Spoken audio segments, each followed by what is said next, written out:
Constantly shifting through the time-space continuum, Metron's three disciples observe the universe from the Mobius Couch.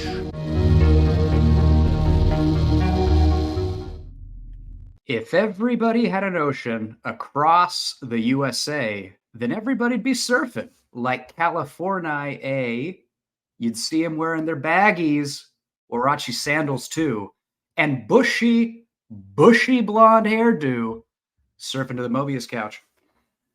Ladies and gentlemen of the universe, welcome to the Mobius Couch. We're a time-space interdimensional vehicle from, actually, I misread. We are not that. The Mobius Couch is the time-space interdimensional vehicle from which your three hosts, that's who we are, survey the world of comic books. Welcome, everybody. I'm Alessandro, and joining me as usual are Joe. Hello, Al. Hey. Hey, Joe. I think of this as the crew of the Mobius Couch, even though it's not a ship. It's the crew? Yeah. Well, it's sort of it's a time-space interdimensional vehicle. It's a vehicle, yeah. Patrick is here, too. What's up, Pat? What's up? How's it going, Couchers? How's it going, Couchers? Couch. Welcome, Couchers. Is that what we're calling it? Couchers? We got to call it Couchers. That's not bad. I like it. We average like 12 listeners an episode. That's enough to be Couchers. I think that's a movement. It's not belittling yourself. It's not. I'm accurately describing our audience. Incorrect. Belittling ourselves. All right, Couchers, welcome. Today we're going to talk about Silver Surfer by Dan Slott. The Silver Surfer. The Marvel version of the New Gods. No, this is the Silver Surfer. I know, but it's Galactus and all that, same shit. Well, yeah, sort of. By Dan Slott and art by Michael Allred. That's what we're talking about.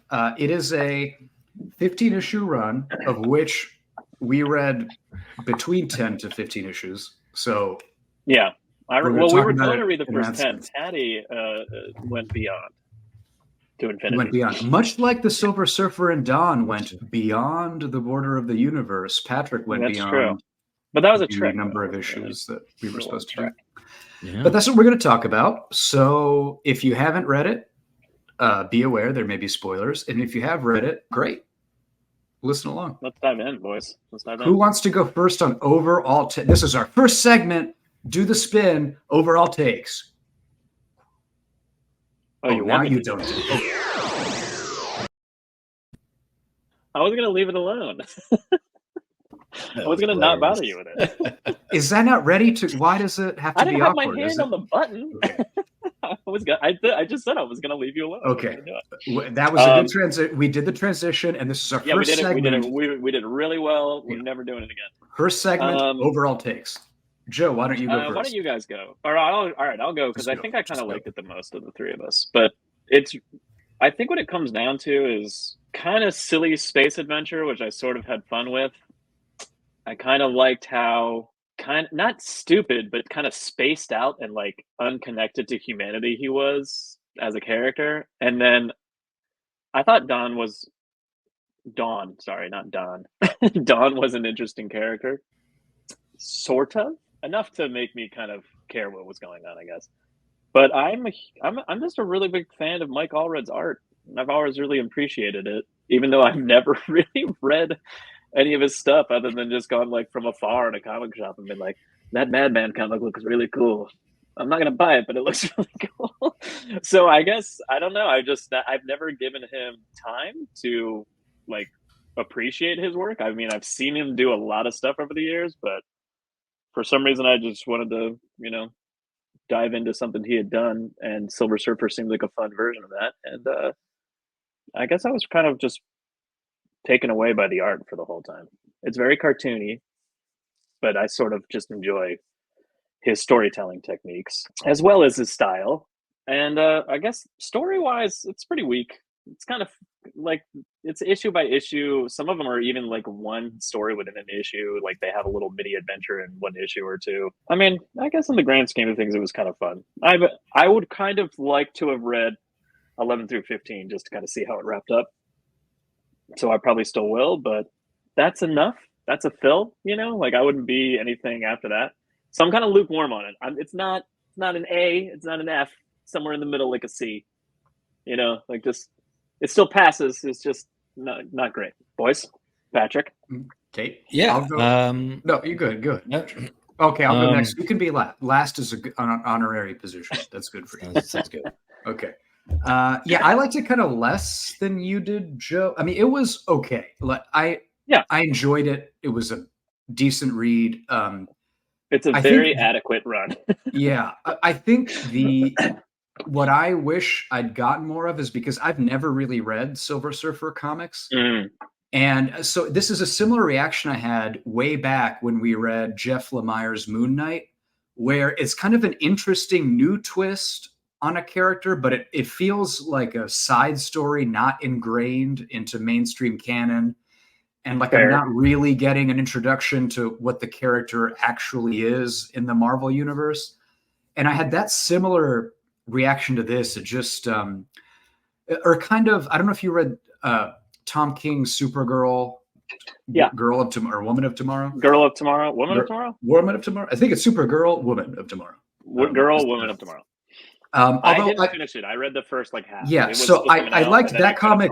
I like that comic more than this overall, but I bring it up because I think it's a similar issue where it's this kind of fanciful, whimsical side take on the character that just feels like filler or like a side episode that isn't really ingrained in the overall universe.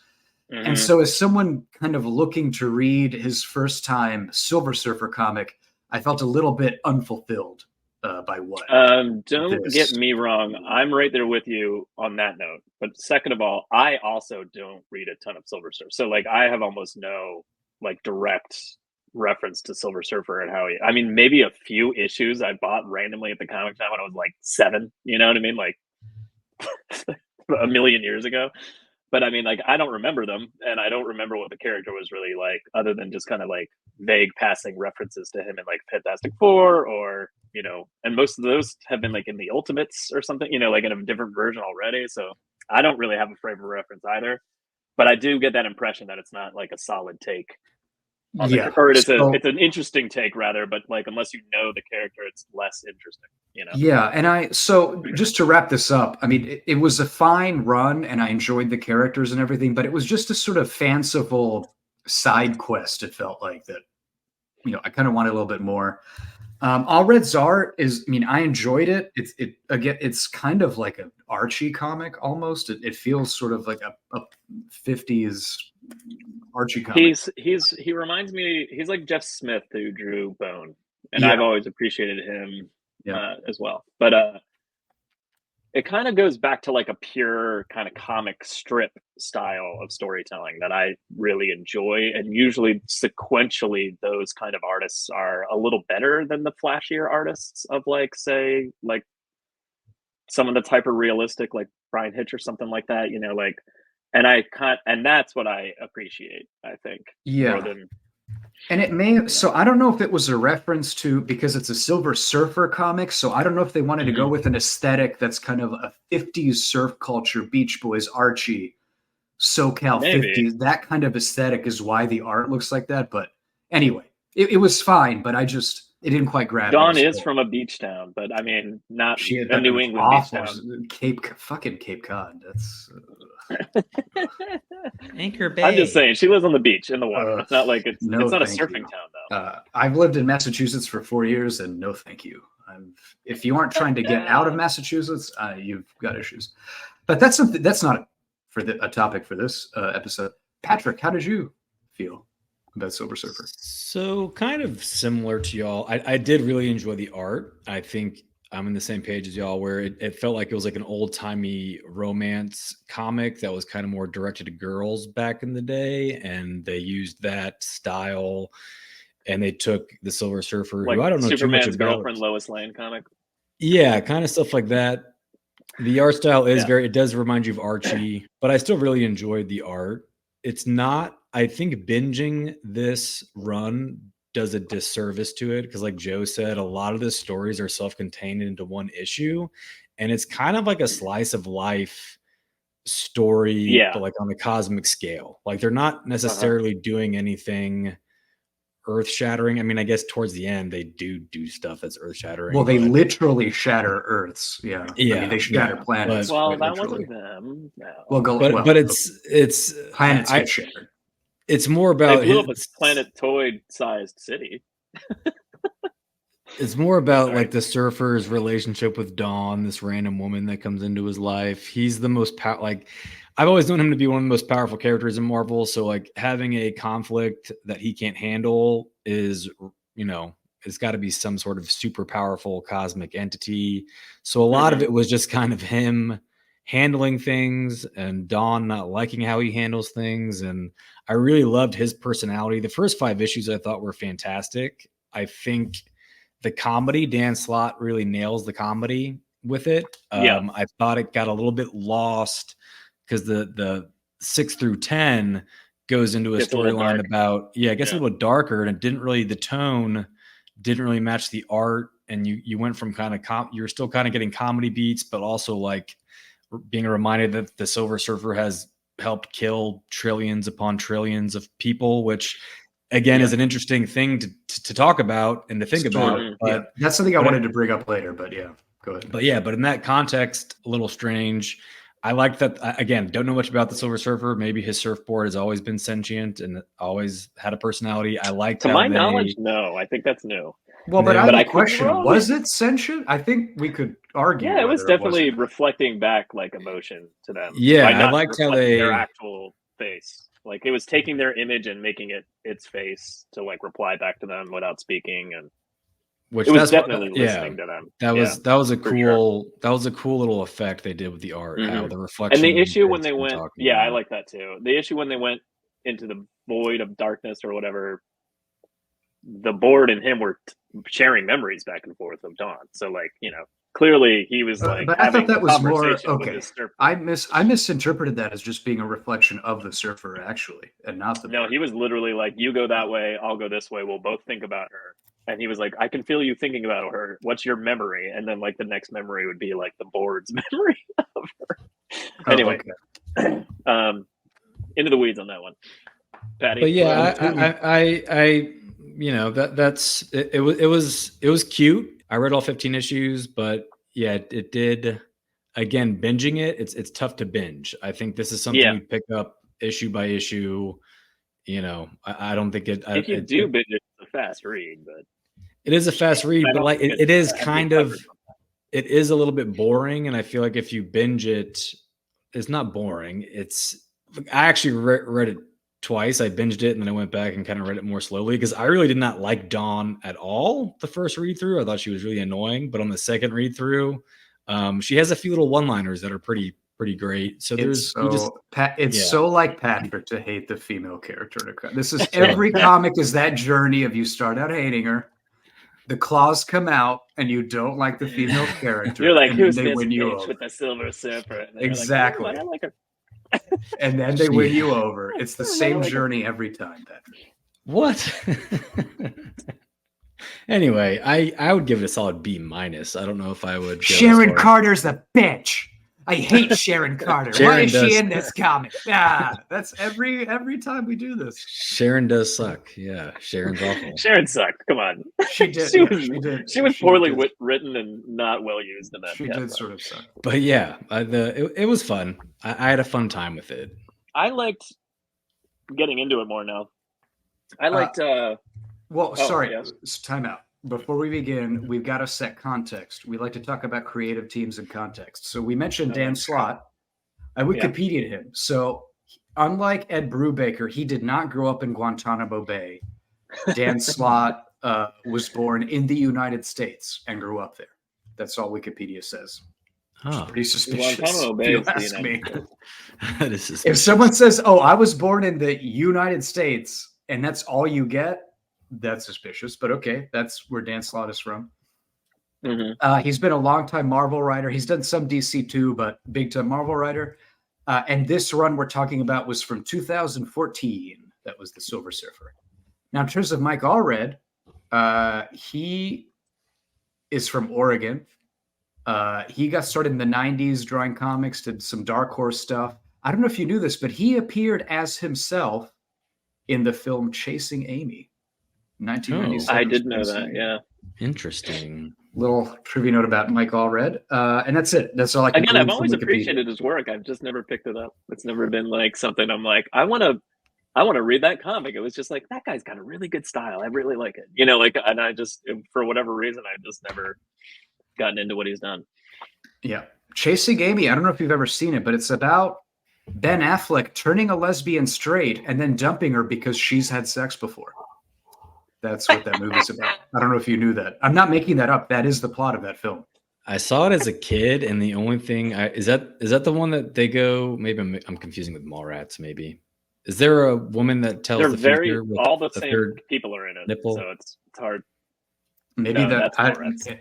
That's Mallrats. Mallrats. Maybe. Never mind. I remember the one thing I remember from Chasing Amy is that she becomes a comic book artist at the end, and Ben Affleck has her sign a copy of something, and they don't. Yeah, they're both artists, or is Jason Lee the artist? Jason Lee and Ben Affleck are like a writer-artist co-creators duo. Yeah. Yeah. Okay. And I don't know who writes and who draws in it. I don't. think I just remember that movie is just about a man ruining. And a then she makes life. her own book about their situation. Maybe about how he ruined her life, but okay. Yeah, but that's I Chasing think Amy. so. I think that's what it is. I think it's her writing a book about, and she becomes successful because she wrote a book about how horrible he was. I don't remember the movie very well. Anyway, Kevin Smith. But that's Chasing Amy. So back to, but that's the creative team of Silver Surfer. All right. So when we begin, we don't have to go comic by comic, but the main conceit of this is that Silver Surfer, through details we'll get into in a minute, is paired up with a human woman, and they're on a journey to explore the galaxy and fall in love during that journey. It's kind of the elevator pitch. She's a very non-adventurous human woman, and then she gets thrust into this crazy adventure in space, and when she finally gets home, she realizes that she does have a thirst for adventure, and she goes back into space with him. Yeah. And so that's kind of the crux. Our first introduction, she's contrasted with her twin sister Eve, where we have Dawn and Eve, which got a little on the nose. But Dawn is a homebody, and Eve is a traveler who likes to explore. But then, ironically, Dawn ends up traveling the universe. Dumb like that. Yeah. But then Dawn explores the universe, ironically. But they meet by machinations of the Empyrean. I actually really like her introduction to the story in that sense. So, like, the Empyrean is a city or a city planet or something like that. But it's like hidden from. It's a perfect city. It's a great city. It's a perfect city. The point is, the leader of that place, the city is being threatened by some space entity that you're not really aware of yet. And then they seek out the Silver Surfer as their champion to help fight for them. But they kidnap somebody that's like huge or like important to that person, or they're in love with, or like it's their wife or their son or child or whatever it is. And but it pulls them through time and space to figure out who the most important person in their lives is. And Silver Surfer has yet to meet her, so he doesn't know how important she is. So he's very confused as to what. And I just thought that was kind of a cool way of introducing her character, to be like, she's super important to you, and he's like, I don't know who that is. Yeah. And then of course he's like, well, now you like, the idea is that clearly they're going to fall in love or become best friends or whatever, and you don't really know what's going on yet. But I kind of like that introduction for her. She also has some very suspiciously placed polka dots on her. You mean like on her tits? Like right on the nipple area? Yeah. Yeah. And she has a third one, kind of like a third eye. Shots, but there's one specific shot where it's just like straight on her chest. And it's, almost every of them, yeah. But she has, if you see it, she has kind of like, how people have she has like a third eye of a polka dot on her boobs. Like if her two boobs nipples are eyes, she has a third nipple. That's where her chakra is based. Like that Arnold Schwarzenegger movie with the woman with. No, I don't mean she has a third tit. I mean her chakra is based between her boobs. I don't mean she has. Like Mallrats when. Yeah, like in Mallrats when the woman has three boobs on Mars. 3 nipples. Or was that Jersey Girl? Which Kevin Smith movie? I don't know. So anyway, Surfer is summoned pull by that name of that movie out of your ass. Sorry, Betty, go ahead. Well, the Surfer is summoned by incredulous Zed, who is the leader of the Empyrean, And the Never Queen is the villain that's trying to destroy the Impericon, and they need a champion to fight her. So they chose the Silver Surfer, and as Joe mentioned, they kidnapped Dawn to basically use as a ransom. So the Surfer does their bidding, and that's the first story arc. Yeah, they scan him with a weird machine, and they by scanning his entire I don't know, journey through time and space, they figure out that Dawn's the most important person to him, and they kidnap her. I did. And then he's like, I don't know who that is. One of the beats in this mini arc that I did enjoy was Dawn. She kind of gets herself out of her prison. Yeah, I like that too. By working together with a bunch of other prisoners, because basically all the other prisoners that they used to extort previous champions who failed to defeat the Nether Queen are still there. And so she and Dawn and the rest of them kind of escape, and they're sort of a plucky, fun cast of characters. They are fun. Yeah, there's Plorp, who's sort of a Slimer-looking blob man. My favorite was Mr. Migdala, who Dawn asks a bunch of questions like, "Where's this? What does that do?" And he answers her with authority. And then at a certain point, she says, like, "Mr. Migdala, why have we been going in circles?" And he just said, and Mr. Migdala has a brain for a head. And he just says, well, I don't actually have answers. I just have a brain for a head, so people think I'm smart. I don't actually know where I'm going. Yeah, and Dawn just says, Mr. Migdala. But that was my favorite part, where she just goes, come on. They get out she feeds, there's a prisoner next to her, and it's like, oh, if I eat those, I puke acid. And she's like, well, the acid melts through these cells? And he's like, probably. It goes through everything. And then she's like, eat these strawberries. And that's how they escape. It's the whole kind of adventure is kind of fun. And she ends up finding the heart that's running the Impericon, the city, early on, just by accident, kind of thing. And then later on, she's like, oh, you're looking for that heart? Oh, it's right over there. So she's kind of solving his problems before he even gets there. It's kind of fun. Yeah, I do it's kind of nice twist. The Silver Surfer, the way I read that, the way I would read he's so blunt. And so the Impericon Surfer's never seen it before. So it's hidden from the Heralds of Galactus. And at one point, Silver Surfer says, this is impossible. And incredulous Zed goes, no, it's not. Here's all these cool things it does. And then Surfer goes, no, I mean trillions of travelers. And they've all kept this a secret from me. Because the from me is like a smaller text than the rest of it. It's really hurt his feelings that no one has told him about this place. Yeah, so the Surfer has funny comments because he's sort of almost MCU Drax-esque in how he's just very direct and does not possess sardonic or sarcastic, irony in any way. And a lot of his back and forth with Dawn are good too, where he's just like, well, I have infinite power. And she's like, well, why don't you do that? And he's like, well, I have infinite power. Just all these back and forths of, well, I'm the Silver Surfer. How did you do that? It's the power cosmic. What does that do? Can it do this? It's the power cosmic. It's the power cosmic. Doesn't explain anything. What's the power cosmic? He just says it 3 times in a row. I like the constantly. I know, and I imagine that's a really not a crazy take on the character or anything, but the way that every place they go, they're always like, "Oh my God, it's a herald!" They're freaking out when they see him, even though it's been X amount of years since he's been the herald for Galactus. I thought that was kind of a funny little thing that they just never keep coming back, and constantly Dawn's like, "Did they call you herald?" She's constantly misunderstanding what everyone's saying. Yeah. She's like, to me, my board. And she's like, to me, it's the name of your board. And he's like, no, I said to me, my board, kind of thing. But To Me Sticks is the board name. Yeah. To Me Sticks. I love it. See, that's a funny little bit that I enjoyed.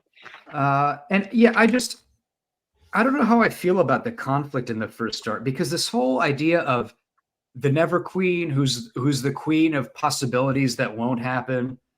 And then at the end, incredulous Zed ends up in the realm of couldn't be, shouldn't be, and this is the universe that doesn't exist. It just all felt there's a lot of very kind of cutesy wordplay stuff. Yeah, it's okay. It didn't. It's not. I'm not a fan of that you just got to run with, unless or you're just not going to enjoy it. The idea that they scanned him pre-knowing Dawn that she would somehow be important. I mean, did they just have a scanner that scans everyone's essence through all of space and time? That's insane.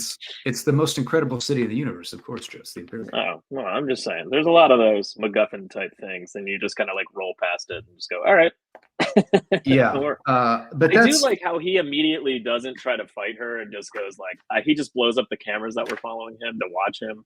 And then he's like, okay, we can talk now. We don't have to fight. I really want to know what's happening. And she's like, they have my heart. It's powering the city. And he's like, oh, well, fuck them. I'm going to go take care of that for you. You know, he just immediately like gets to the root of the situation. Yeah, but I And he do one thing that is kind of fun and I guess I understand why they did it, because again, if he has the power cosmic as an invincible, it's difficult to make him fight somebody strong to defeat because he has ultimate power. But all of these mini arcs do get resolved in pretty and I like this about Silver Surfer's character himself. He's very much a like lateral thinking, problem solving person, and a lot of these issues get solved not by punching it real hard. He very often tries not to. Right. He's like, but whoa, he calm tries down. to like, talk like things space out. cops run up to them. Yeah, he tries to help and figure out the situation rather than just like blasting them. Right. With the exception of, I guess when we get to the Galactus part, he does try to smash a moon into him. I mean, that's one attempt. Well, that's true. And also he did do a lot of murders. So maybe he's just done. Well, that's the past. But I do want to, okay, let's talk about this he right didn't now. do it. He just is he? Let's talk about this now. I feel the same about the Silver Surfer as I do about Wanda. Why are we letting them walk among us free? These are genocidal. I don't think anyone could stop him. Yeah, I don't think anyone can stop him. 18 million in these 15 issues, he gets stopped by but he's constantly like dozens of people silvering down or whatever she calls it. Yeah. I mean, I think a lot of the situations they get in is because I feel like allowed himself weakness. I feel like if Earth's mightiest heroes wanted to stop enabling genocidal murderers like Wanda and Silver Surfer and instead just stopping them, they could achieve. Well, I think with the Silver Surfer, they rehabilitated Surfer right away the first time they met him, and he's never Surfer doesn't keep. Yeah, he doesn't keep going. Yeah, he doesn't repeatedly keep going back to being a bad guy. Well, but how about he has to spend 25 years in jail? How about he has to do something to right his wrongs? I feel like I don't need that. How about he suffers for 25 years just to learn his lesson, and then we start rehabilitation? I know I sound like a Republican, and I apologize, but it's weird that like he slaughtered billions of life forms, and just overnight we're like, oh, you're good now. Okay. He was acquitted. Well, it's whatever. Manslaughter, he rolled homicide. on Galactus. He was involved. Galactus went to jail for it. He was involved. Now we're getting into Charlie Manson. He didn't kill anybody either. He just pointed the finger. Still, it wasn't his plan. I'm uncomfortable with the level of freedom and non-oversight that Silver Surfer gets to just control the world. You know what I find uncomfortable? That Dawn is like a maybe 11 or 12-year-old little girl, and she sees a shooting star, but it's actually the Silver Surfer. And then, of course, later on, she's an adult. Yeah, it's grooming. I mean, he's got to be. His age gap is. Yeah, he's got to be several thousand years old. Joe, it's grooming. Like he met her as a young girl and showed up as a star to groom her up to be his consort when she's old. I mean, it's the Kevin Spacey method. It's been a while since we. So they get the heart back to the Never Queen, and she rejoins with Eternity, and everyone's happy. And then the Empiricon city explodes, but he lets everybody out first, and holds it together with his cosmic power. Yeah, and the Never Queen and her husband, the Universe, Eternity, are happy together. All right, that's nice. And this is what I mean. So the next arc that involves Strange and Hulk, this feels like a very 50s comic. Like Strange and Hulk teaming up to battle, Frankenstein and Dracula. I think it's like a very once 50s. Once you know the bit, though, I think it's clear why Strange teamed up with Hulk. This is his only option. Yeah. Well, yeah. He's like, I'm in astral projection. The only person awake is the Hulk, but technically Bruce Banner's asleep. This is all I got. All I got is Hulk. I got to deal with this. I did like the interaction with the Guardians of the Galaxy. That was kind of funny. I did. I never knew that Venom was the Guardian of it. This is how wild the Marvel Universe is. Venom was apparently a Guardian. By the way, this is during that period of time, and Marvel's still kind of doing it. But like they were redoing ones like every calendar year, and it was so hard to keep track of any book. Like I have no idea. Like Guardians of the Galaxy in this time frame has like 1 through 12, 1 through 12, 1 through 12. And I'm like, I have no idea which of these comes first or like they don't label it right. So like you'd go into the comic shop and I'd be like, oh, should I get this Guardians of the Galaxy? Wait, this number one isn't this number one? Like it was very confusing. And so I kind of fell off on a lot of Marvel books around this time because if you weren't like consistently getting everything, it was very easy to like lose track of like what book was on what issue. Yeah, they need to stop doing that because even on this, it goes to 15 issues and then it starts over at number 1. But I think it's still the same creative team, and I'm pretty sure it is, and I'm pretty sure this is during that period of time where they kept doing that, and I have no idea why. Well, I know why, because it's a shallow attempt at drumming up interest and value of like get the number 1 coming out next week. I don't think it's that. I think it's also some dumb way of trying to get new readers to like not feel overwhelmed by seeing number 36 versus 1. We haven't gotten or maybe a new 798 versus number 1 or whatever. But we haven't gotten a new comic reader since 1983. What are we even? The MCU was pretty popular in 2014. I think a lot of new people were randomly. There is no one under 25 was buying comics in 2014. Like there is no way they were getting new readers. I disagree with you, but okay. All right. Well, look at sales numbers and then tell me like they've been nosediving. I think old people dropped off and new people came in, just like it's always a thing with comics. That's not what numbers say. We're selling like a 15th of the comics we used to sell in 2002. So I mean, it's a dying industry, print media. Yeah.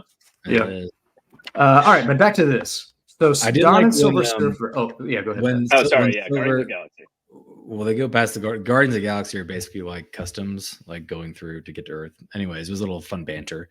But they go to drop Dawn off, and Silver Surfer's talking to her family, and no one like knows who he is. And he's like, I'm friends with the Fantastic Four, and I've helped save the world. And the people of Anchor Bay are very disinterested in superheroes. Yeah, and they're just I love the. Cool. Is that because they're all asleep and they don't like? I don't know. Really remember things, or is it because they literally don't know who he is? I just like how Dawn said, "What's the point of the heroes? It's all the same. Bad guy shows up, good guy stops him, everything goes back to normal. Whoosh!" And Silver Surfer just goes, "Unbelievable." Yeah. Loved it. I do like real quick with the Guardians. My first reaction was, "Ugh, what a ham-fisted cameo!" And then when they're in the issue, it's very quick, and they're just like, we just need to check you guys out and make sure you don't have like a space microbes. And he's like, microbes? Like, what are you talking about? I'm the Silver Surfer. I have the power of cosmic. I don't have I'm not carrying diseases to the Earth or whatever. And then they're really just scanning him to see if he's like, reconnected with Galactus or some sort of a giant danger that they're unaware of or whatever. And then as soon as he leaves, they're like, okay, he's safe. Thank God. Whew, that was scary, kind of thing.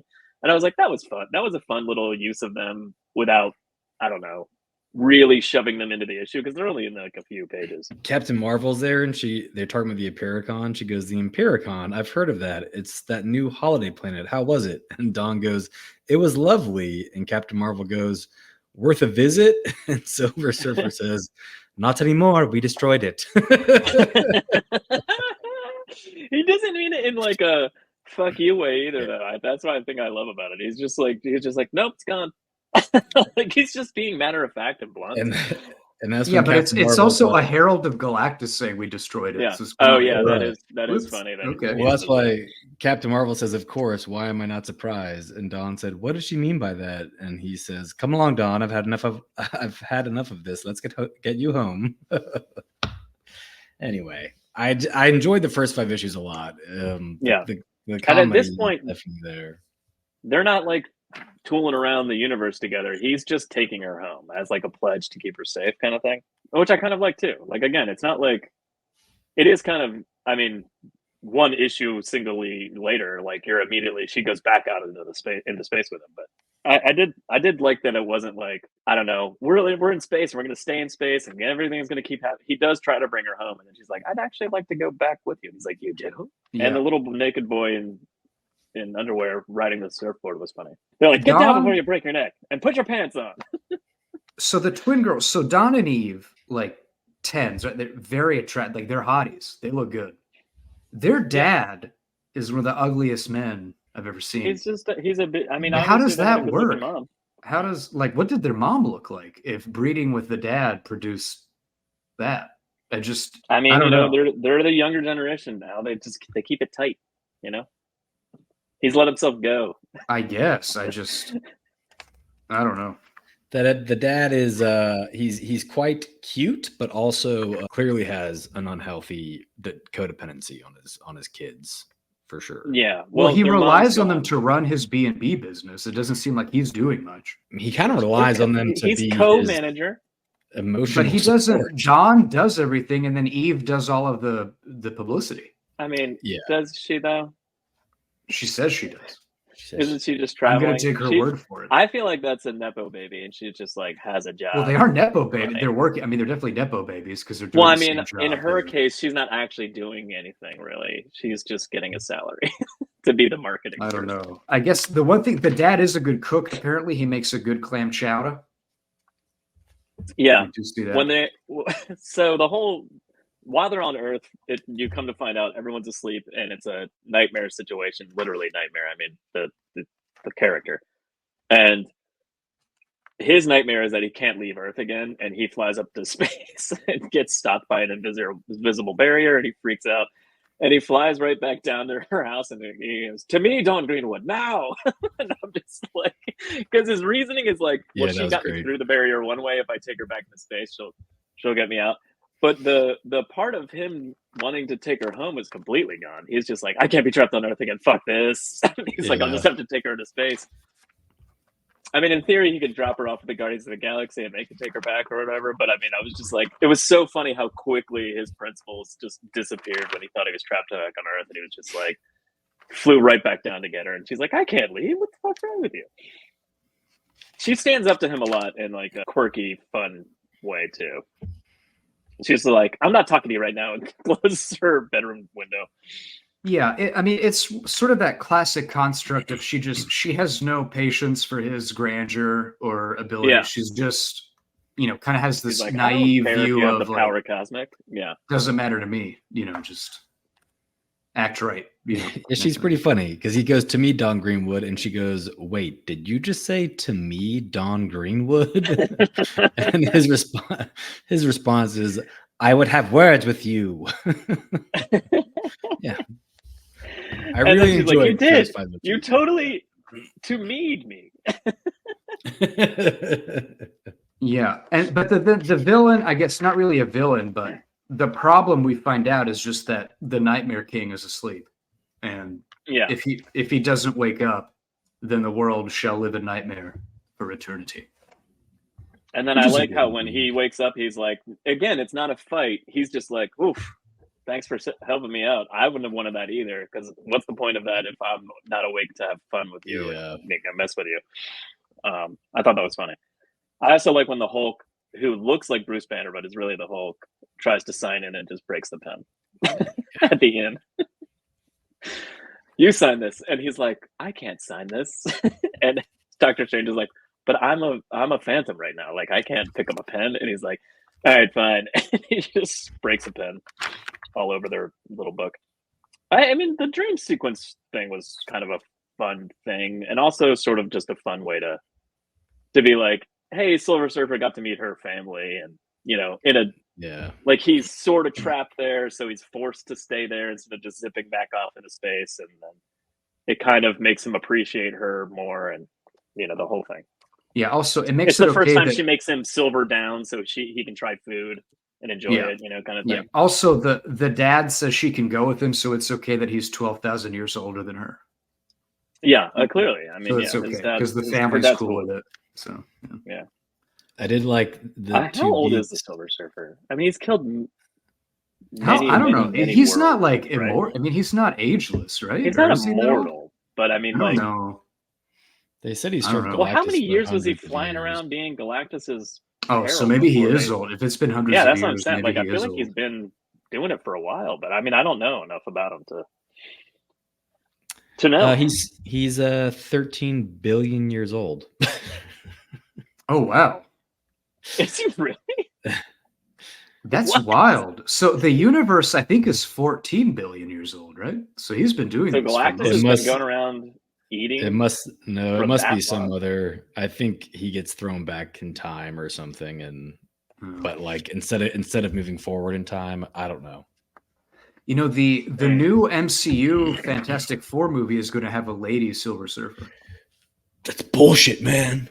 All this What this are they woke thinking? casting. Ugh. It should be a I'm man. furious. It should be a white man. Ugh, And, I'm and angry. again, I don't know enough about Silver Surfer, but I'm pretty sure the name of her character is his wife. So like maybe she does it instead of him. Like so, the classic thing. For some reason, the audience doesn't know. Galactus came to the Silver Surfer's planet, and Norrin Rad, the Silver Surfer's like, human name, I suppose, for lack of a better word, his regular name, chose to become the Herald of Galactus in order to save his planet. But really, he also secretly wanted to like travel the stars and all this stuff too. So like it was like a, something he kind of secretly wanted, but also not. Yeah, it's a genie's bargain. Be careful what you wish for. Classic tale. Gets all of us. But there was but maybe the Lady Surfer is like an alternate Earth 69 or something. The wife does it instead of him. But did you all see? I think in the 90s there was a Silver Surfer cartoon. Was it there? Yeah. I saw like 2 episodes of it and never. I don't know if they did more, but was there? Yeah, but I think he was. I think he was a black guy, right? In that, was it already as social justice casting in the 90s cartoon, or am I making that up? I don't remember that. I don't remember that cartoon. It wasn't like I'm making that. I could have sworn he was just in it. There was a Silver Surfer show. There was also in 1998 on Fox Kids. There was a 13-episode Silver Surfer. Huh? Is it like a spin-off of the Fantastic Four cartoon? It may have been a spinoff. Was there was also an Avengers. There was a Fantastic Four cartoon. Okay. I was like, am I remembering this wrong? Which is very possible. He looked, yeah. I think he was a black man in that cartoon. That's okay. That's good. Was he, or was he just colored really weird and darkly, like Lex Luthor? Well, he was either a dark. He was either a very dark white man or a white man. He's a dark white man. Either way. But not a woman, that's for sure. But now Hollywood's ruined it.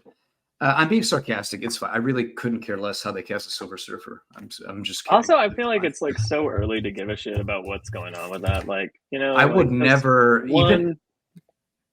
There is. I will. Nothing in this world could happen to make me give a shit about a Fantastic Four movie. I'm just going to be honest. There is nothing they could do to make me care. That's 100% true. The only thing, maybe if they said like, if everybody in America watches this film, we will vote for single-payer universal health care. Maybe I'll care about that film. No. But short of that, nothing they could do will make me care about the MCU Fantastic Four. I'm sorry. Well, issues. So that's 1 through 3 is the Empiricon. 4 and 5 is Nightmare. I did like at the end of the Nightmare run, the little boy is asking the Hulk a bunch of questions, and he asks him, "How do you pee?" And Hulk says, "From a mile away." And I guess that's because the Hulk's penis muscles are so strong, the pee must come out really fast. Oh, I thought he meant because his dick is so huge. I thought it meant because his dick's so huge. No, I think he meant like his pee is like. I think it's the force of the pee. Okay. He wasn't telling a little boy when that his muscles his bladder. We could edit that out. We could knock a house over. All right, but then issues 6 through 10 are exploring the cosmos. Silver Surfer and Dawn Greenwood from Earth. 17 times. Issues 6 through 10 are more like, let's have quick little snips of adventures throughout space, which is fun. But again, it's like less fun. And then the last few issues, Galactus they have the run in with Galactus, and that's when it gets dark because she finally finds out like who he was before all of this. A little fun time adventure. One thing about Galactus I want to bring up: little tinier than I thought he'd be. A little smaller than I thought. I thought he'd be like his head is bigger than a planet to go. To chomp it. I thought but he's just a giant man. He's just a giant man. But he doesn't just kind of. He's like an Eternal. Remember in like Guardians when they show like in the MCU when they show like the Eternal like walking on the planet and then he like smashes down the purple stone and they're like Yeah, but that was a baby. Wasn't that like a baby Eternal just being born or something? That's what I'm saying. He's a Galactus. That's what Galactus is. Yeah, but that was a film. I thought in continuity he would be like no. He's always been like skyscraper sized. Did you ever see? There was an episode of The Tick where they made fun of this, where he was conscripted by kind of a Galactus. That's a great 90s cartoon, Joe. And he made him like the Tick had a little golf cart that he would drive all around this giant thing's body and like clip his toenails and stuff. It was kind of funny, but he was much larger than Galactus. Yeah, but he was much larger than Galactus. My favorite Tick reference is it's like really, really early. It's when like the dinosaur like the Godzilla type monster dinosaur is like smashing around, and it's like a transformed regular human. And in order to catch him, they have somebody design a giant pair of pants because they think that's what he's looking for. And then like lightning strikes the pants and it catches on fire, and the guy just goes, "Liar, liar, pants on fire," for like no reason whatsoever. Before it cuts, it's just the guy that designed the big pants. He's like a huge fashion designer. He's really upset his pants are burning. It's hilarious. One thing I wanted to bring up about their space journey. So yeah, cool, cool image, good split of the screen and all that. I could in a million years never sleep like that. Just on a flat surfboard where you could roll off. No, wildly uncomfortable. I would, in a million years, I could never sleep like Dawn is sleeping. I mean, and in that conversation, like Silver Surfer has some like inner narration going on right there, and he's like, she got tired, so she fell asleep, and I told her I'd bring her down to a planet so she could rest, and she goes, "No, I'll sleep under the stars." And he's like, "Well, there's no under the stars, we're in space," or whatever. But like the whole images of her like just restfully sleeping on the surfboard while he's just lying on the side of it, which again, sleeping on the hard board. I could never do that in a million years. Yeah, I just don't. But I know this is, if you're listening to the podcast, there's this other scene that made me really uncomfortable where he crawls around from his side of the board onto her side of the board, and we get this awkward ass shot as he's straddling the board. It just made me uncomfortable to see that. It was just, is there no more graceful way to shift board? I mean, he could do like a Fantastic Four movie back in the day and just kind of like warp through the side. Yeah, warp in and out. Yeah, it just looks. Is it just me? It just looks awkward and upsetting. How about when he randomly removes her tonsils without asking? I thought that was disgusting, but also amazing at the same time. It was amazing, but also super gross. I was like, oh, gross. It's a painless procedure. I mean, it's a great way to do it. I mean, it's fine. Yeah, but now she needs ice cream. I would ask him to do it if he was real. Can you? So does this mean he could basically go to Earth and just take cancer just out solve of all people? Our problems? Yeah. Take cancer out of people. Take AIDS out of people. Take COVID out of people. Take conservative ideas out of people. Like he could just solve all our problems. Replenish ourselves so we live forever. Yeah. That's sad. That's sad. Power cosmic. Yeah, but he doesn't do that. Instead, he takes. How old is Dawn? Is Dawn even 18? I don't know. He takes barely legal women out on space tours. She's 20s, right? Yeah, I would hope so. 24, maybe. Let's hope. Oh, you know what? I think it wasn't. She's 12. I think it said 12 years ago.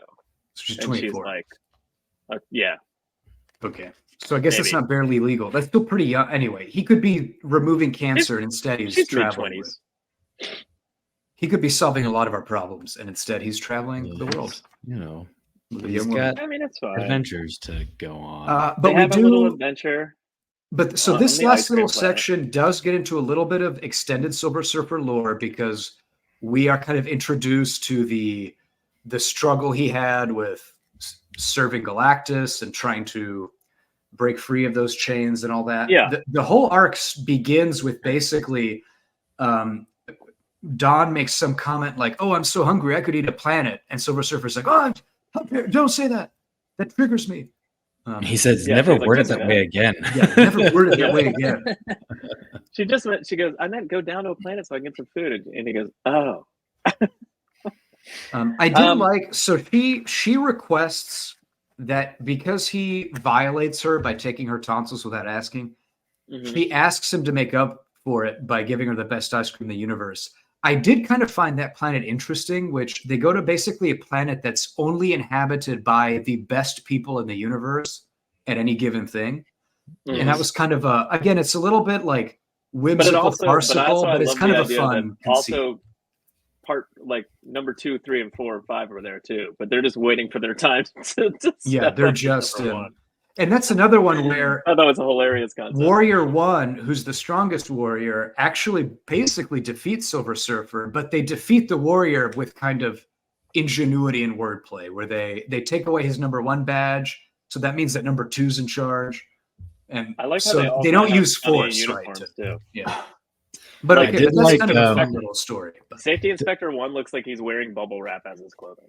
I think he is. There's a lot of little fun, like dumb things going on with those random. Let's say for also, there's people. like a Minotaur family living outside of a maze planet. There's all sorts of little. Well, on Planet Prime, they run into tour guide number 1, so he starts talking Yeah. to them about everything, and he goes, "It is the nature of Primeans to excel and accept nothing short of perfection. We are a driven lot."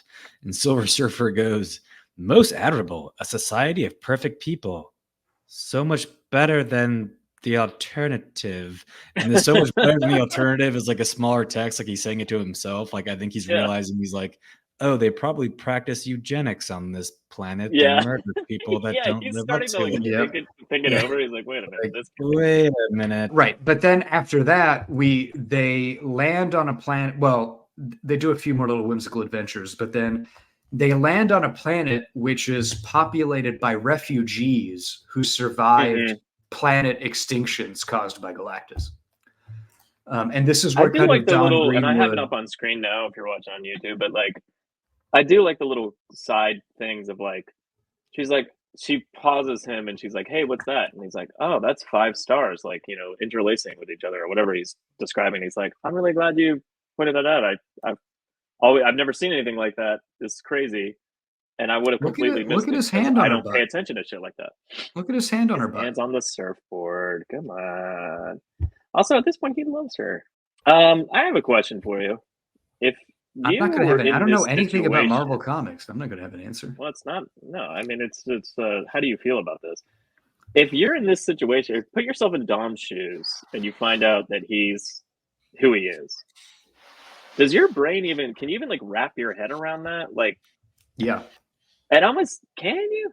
Yeah. I feel like the number's so big that it's almost just like I don't even know how I would feel. Like honestly, I'd be like, I know how I would don't know what feel to if feel right somebody now. says I've killed billions of people. I'm pretty sure I know how I'd feel about that person. I mean, I guess, but like, I don't know. How it's not billions, it's trillions. Oh, okay, true. Yeah. Come on, That's right. get the number right. Yeah. You know? I like at first they this planet of refugees does give you kind of like the vibe of like there's some creepier thing going on here because they're all like 1s and 2s of like survivors from all these planets that he's destroyed, or rather Galactus is destroyed, that he found Galactus. But then when you find out what it is, you're like, oh god, because I was like seriously kind of waiting for like a shoe to drop where like, what is this, some like creepy planet where they like kill all the, because it starts off in a graveyard and you don't really understand what's going on, and like and then you're just like, this is creepy. Are they gonna like murder her when when Dawn's on the planet or whatever? Anyway, but it's really horrifying and sad when you find out what it is. Right. And then Galactus, who's this is why I just don't know what continuity or lore, but he's apparently just around still. He's just around, right? Still? Yeah. He's free to okay. He's but they can't stop him. Haven't they? But didn't the Fantastic Four and Silver Surfer famously stop him? They turn him away from Earth. They don't stop him. Oh, okay.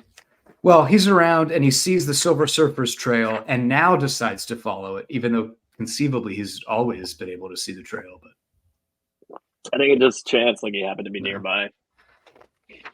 So Galactus attacks and Silver Surfer and the I think a part of him was intrigued because she was flying the board at the time, and trail or whatever was all squiggly and crazy through space. Oh, so that caught his So attention. I think maybe that just like intrigued him in the sense of like, what the fuck's going on here, like kind of thing. Less than like, oh, it's the Silver Surfer's trail. I should absolutely follow this. Right. But then this is another one where they don't really defeat Galactus with might, but with, the refugees basically do is just sacrifice their planet. They'll get in ships and go away. And they do an I am Spartacus. Yeah, they do an I am Spartacus. Yeah.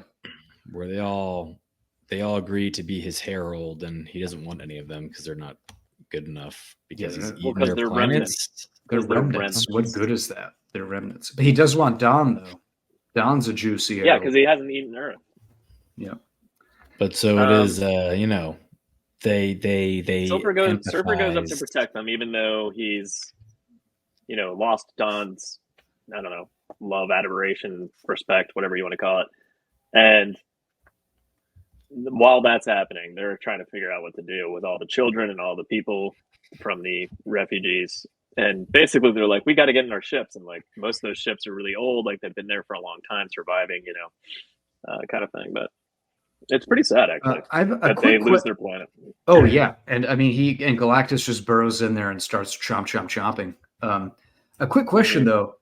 So he takes the Silver Surfer's power away, but then he has it again. Did you understand how he hid his power away to get it back? Did that make sense? I think he's silver down. He wasn't. He didn't get his power taken away. He's silvered down before it could be taken from Galactus. Okay. I think he just silvered. I thought there was going to be something where she was still wearing a ring from him, and I thought that was going to be the thing. But I guess it was a clever plan from the Surfer.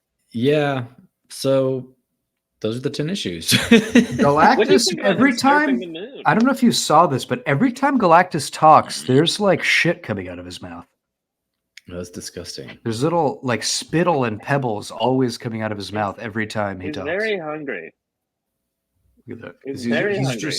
And he doesn't have a napkin. Do you know how big the napkin would have to be? But so they do, but then they do sadly kind of defeat Galactus. I mean, not defeat, but survive Galactus. Well, so at first they try to turn him away by offering themselves as heralds. Then that doesn't work. Then Dawn does it, and he's like, "I accept." And she starts transforming her into a herald. And then eventually they realize that. Well, first of all, Surfer says, "I love you" for the first time while she's dying. And it's always a good time to tell somebody, like right before they die, but being turned into a herald.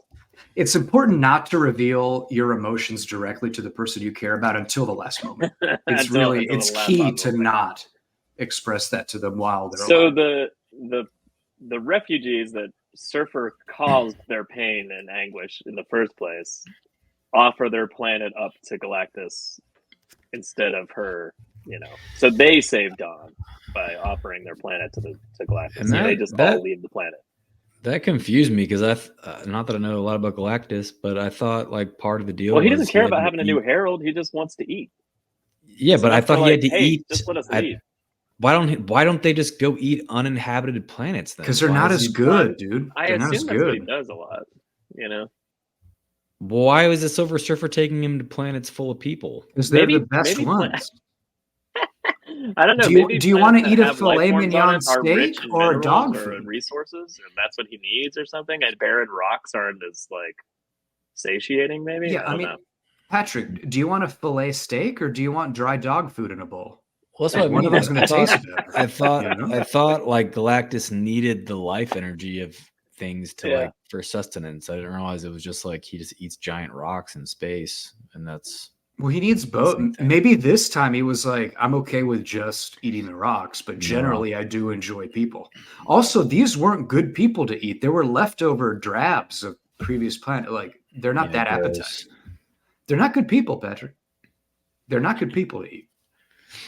Yeah, they're remnants. They're the dregs at the bottom of the cup. They're stale leftovers from previous meals, right? So it's not good. Yeah, it's disgusting.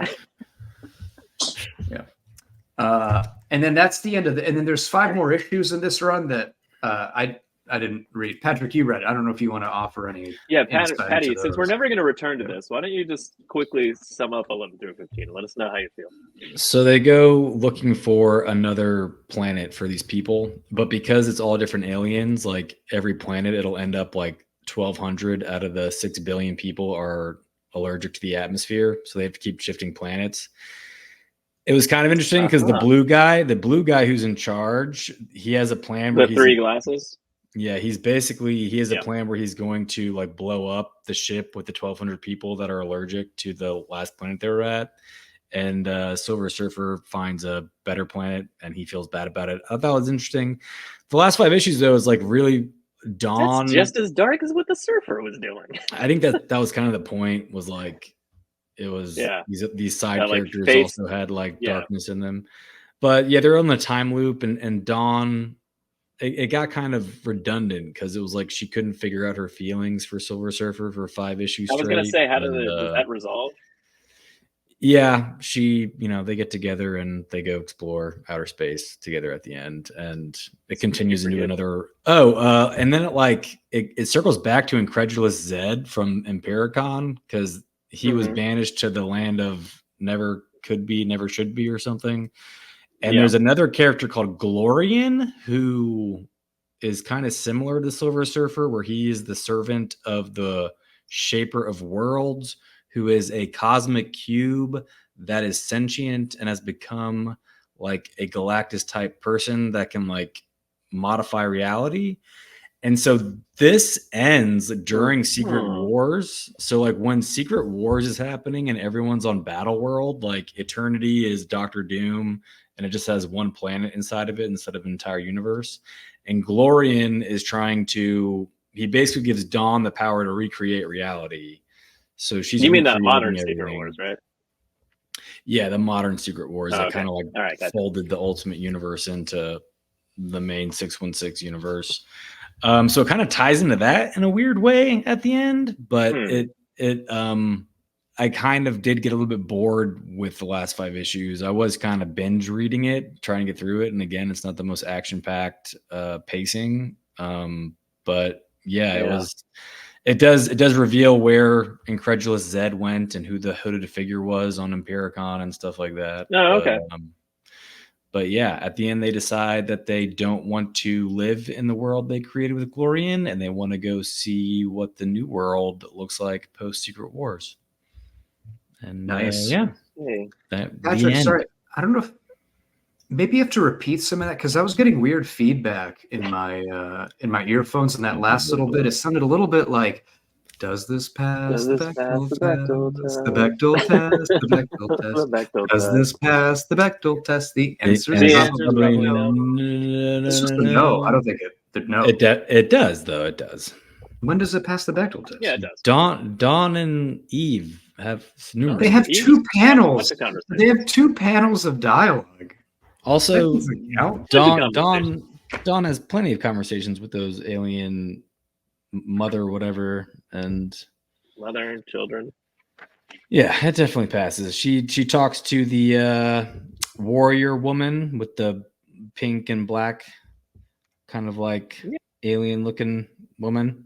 I don't know. I mean, these are really. But are they having a conversation about Surfer, Patty? Oh, maybe they are. I don't think I don't think this actually passes the Bechdel test, because Dawn and Eve talk to each other. I think it's Makamori pass, because she's a strong character and she has arc. She grows. The Never Queen. She goes through. The song is about the Bechdel conflict. test. All right, but the song is about the Bechdel test. I think it fails the Bechdel test. I think Dawn also talks to the Never Queen by herself. Dawn and Eve definitely have conversations.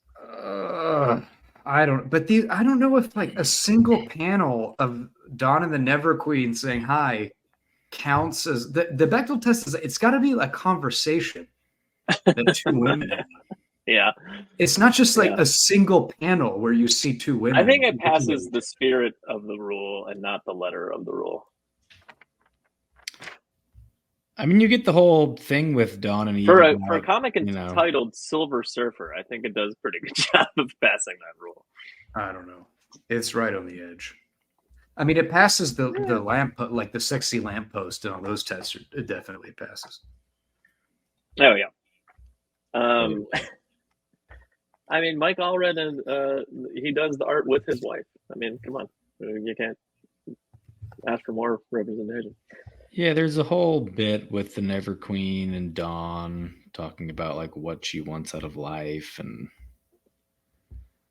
all that kind of stuff. Oh, There's another definitely thing I some just bits. There's some bits. There's nothing of substance or quality, which I think is what Al's referring Quick, to. But I think there's some bits in there. Quick side note about Mike Allred, because I just read this. He's a Mormon, and quote, he considers the Book of Mormon to be a phenomenal and fascinating story, irrespective of its factual accuracy, end quote. Oh. So that's something about Mike Allred. So he thinks it's a good story. Yeah. People think the Bible's a good story too. I actually think it's terribly plotted and way too long. Yeah. It's not a good story. Way too long. I know some would say it's the greatest story ever told, but I disagree. Everyone knows that's Harry Potter. Probably, yeah. No, it isn't. What do you mean? That was written by that notorious turf. Everything's derivative of Harry Potter. No, Naruto is the greatest. Naruto is the greatest story ever told. Actually, it probably is. That might actually be that, or Yu Yu Hakusho. One of those two. Yu Yu Hakusho. Inuyasha's up there. That's like the Mount Rushmore of the greatest stories ever told. Is Yu Yu Hakusho, Naruto, Inuyasha. What else are we putting on there? Not the Bible. I was gonna say, is Bebop up there? Because I would put it up there. Let's put Bebop up there, but you got to talk to the committee. You got to talk to the committee. You got to see. Anyway, but the Bible and the Book of Mormon are not on the Mount Rushmore of greatest stories ever told. I don't think. Claymore is one of the greatest stories ever told. I would say. What? No anime tangents. This is a comic book podcast. Oh, Claymore. Oh yeah, okay, that's Claymore. Claymore, Yu Yu Hakusho, Inuyasha, Naruto. Mount Rushmore, greatest stories ever told. Perfect finale. No notes. That's it. All right, we got to do. The recommendations. Honestly, I do recommend it, but it's a soft recommend. I would just say, if you're looking for something whimsical and fun, go for it. But I wouldn't strongly say you definitely have to read this book. I think that's exactly how I feel. It's a whimsical, fun space adventure read where Silver Surfers put in an interesting new light for most people that probably have read Silver Surfer. And if you haven't, it's kind of a weird introduction to the character. So it's kind of disconnects from that, for me. But I liked it overall. I would recommend it. But again, it's not like a hard, you have to read this. It's the greatest book ever. It's just it was fun. Right. Yeah. Not like Naruto or Yu Yu Hakusho or Claymore. Yeah, not like that. Right. Yeah, not like those. I guess I'm on the same page. Soft recommend. It's kind of like a palate cleanser if you're over the traditional super big stakes there you go. superhero stuff. This is Which more is of a kind of slice how of we life. were feeling. Yeah. Which is why this is like it's a tiny scoop of lemon sorbet between courses. Yeah. I wouldn't. I wouldn't. I think binging it is not the way. I think we all binged it, and I don't think that's the way to ingest this material. No. Maybe just a little slow. Like I was telling you guys before we started recording, this recording scheduled for tonight really caught up with me really fast with that, almost by surprise. And I was burning through this book to get it read before tonight. But and I was I wish I had just a little bit more time to kind of process and read it a little slower and then kind of enjoy it a little bit more. I probably would have a better recommendation if I had, but them's the breaks, kid. That's it. Silver Surfer, we did it. Dan Slott, Mike Allred, Mike Allred's wife, Mormon, the Book of Mormon. We got it all. Yeah, it's all in here. All in here. I think we won comics for the week. Good journey, Couchers. All right. Goodbye.